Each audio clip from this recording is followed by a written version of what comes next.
Welcome back to BYoungMinistry.com, to another blog and to another podcast. Welcome to those who access the podcast through the BYoung Ministry YouTube channel and the Rumble channel.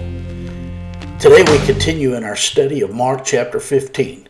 We're in verses 45 through 47, which reads, "So when he found out from the centurion, he granted the body to Joseph.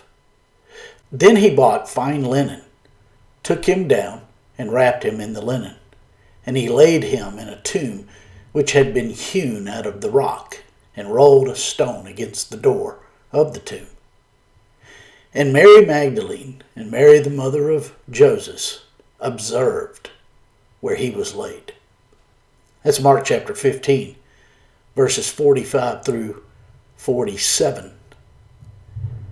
Today we conclude our study of Mark chapter 15, which ends with Joseph of Arimathea and Nicodemus, both religious leaders of Israel, taking the dead body of the Lord Jesus down from his cross and burying him in a tomb.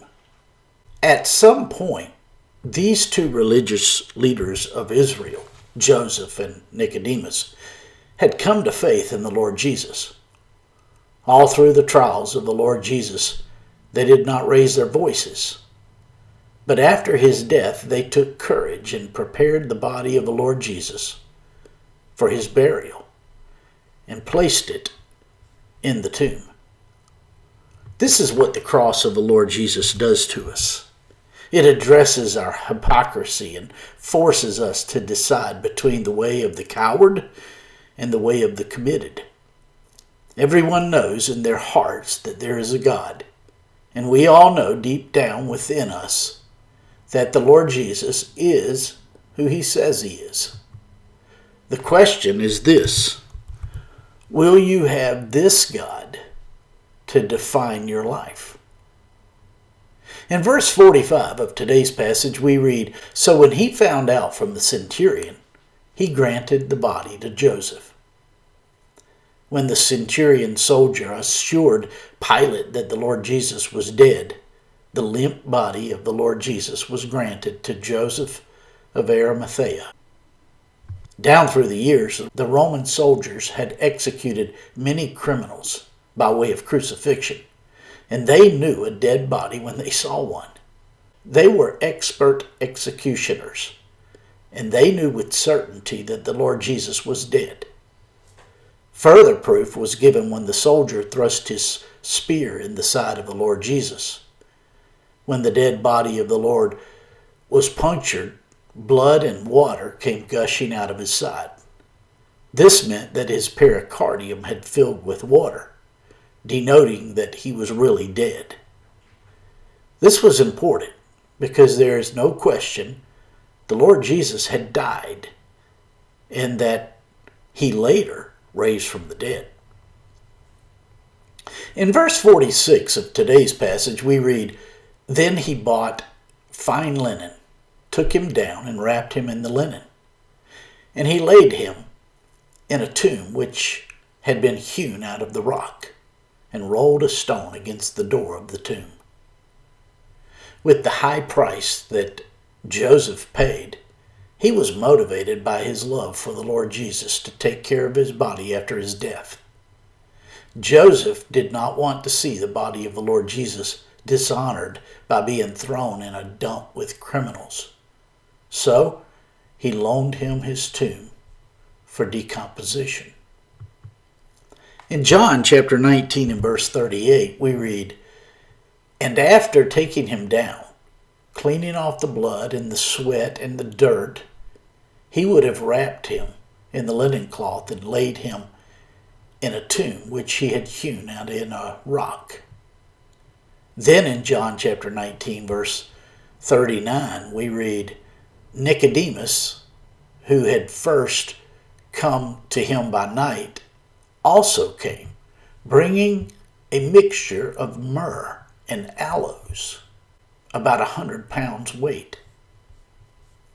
Also in John's Gospel, John also wrote, "They buried the Lord Jesus in the burial custom of the Jews." That included washing the body of the Lord Jesus before wrapping it in the large linen cloth that Joseph bought. Joseph cut the linen into strips. Then Joseph and Nicodemus put those aromatic spices in the strips of cloth. And then they wrapped the body of the Lord Jesus in the strips of the linen cloth. Nicodemus helped Joseph in the process of preparing the body of the Lord Jesus for burial. One has to wonder the process both of these Jewish religious leaders went through to get to that point. What kind of conversations did they have after certain instances like the visit Nicodemus made to the Lord in John chapter 3? Or the trials before the Jewish council, of which they were a part. In verse 47 of today's passage, we read, "And Mary Magdalene, and Mary the mother of Joseph, observed where he was laid." Mary Magdalene and Mary the mother of the Lord Jesus were still there, mourning in their sadness and paralyzed by the confusion created by it all. And when they saw Joseph and Nicodemus take the body of the Lord Jesus away, they followed them from a distance so that they could ascertain where he would be laid. Then in Luke 23 and verse 56 we read, "They returned to their homes and prepared their own spices." The events of that dark day were hard for all who had a heart for the Lord Jesus. The darkness of that day would shortly be swallowed up by the light of his resurrection. So often over the previous 3 years of his ministry, the Lord Jesus strategically allowed those whom he loved and who loved him to dwell in the agony of their pain. This type of pain always serves us best, for it is the hardest of pains. This is why our faith is so very important.